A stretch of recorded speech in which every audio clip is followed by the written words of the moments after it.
হিন্দু ধর্মের মানুষদের কাছে বেলগাছ একটি পবিত্র গাছ হিসাবে পরিচিত। দেবদেবীদের পুজোয় বেলপাতা একটি গুরুত্বপূর্ণ অংশ হিসাবে বিবেচিত হয়।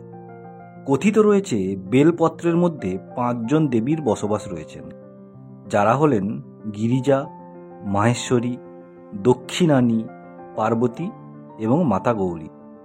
হিন্দু শাস্ত্রে নানান দেবী দেবতাকে বিল্বপত্র অর্পণের বিধান রয়েছে।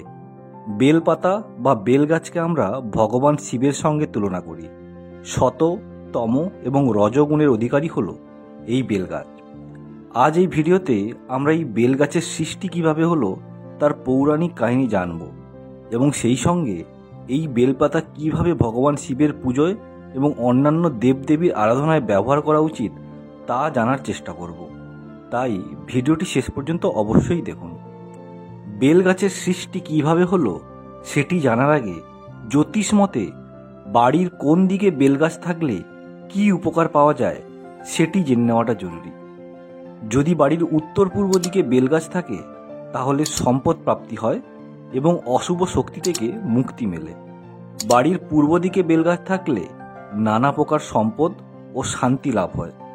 বাড়ির পশ্চিম দিকে বেলগাছ থাকলে বুদ্ধিমান ও সুলক্ষণ সম্পন্ন সন্তান লাভ হয় এবং বাড়ির দক্ষিণ দিকে বেলগাছ থাকলে যে কোনো প্রকার দুর্ঘটনা থেকে রক্ষা পাওয়া যায়।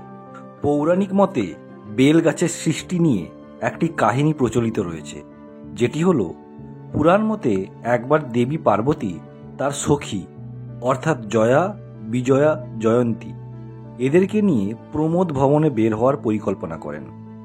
দেবী পার্বতী তার বাহন সিংহের পিঠে চড়ে সখীদের নিয়ে একটি পর্বতে গিয়ে উপস্থিত হন।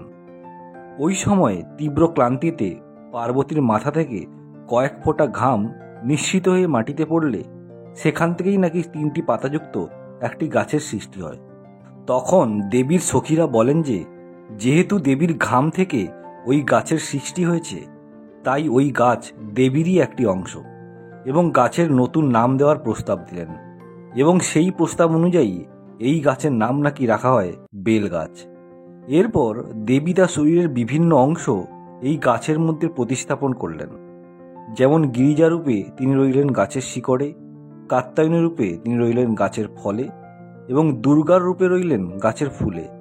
এবং ওই সময়ে উনি ঘোষণা করলেন এই গাছের পাতা দিয়ে পুজো করলেই মহাদেবকে সন্তুষ্ট করা যাবে, যে কারণে বেলপাতা আজও হিন্দুদের কাছে একটি পবিত্র জিনিস হিসেবে বিবেচিত হয় এবং সমস্ত দেবদেবীর পুজোয় এটি ব্যবহৃত হয়।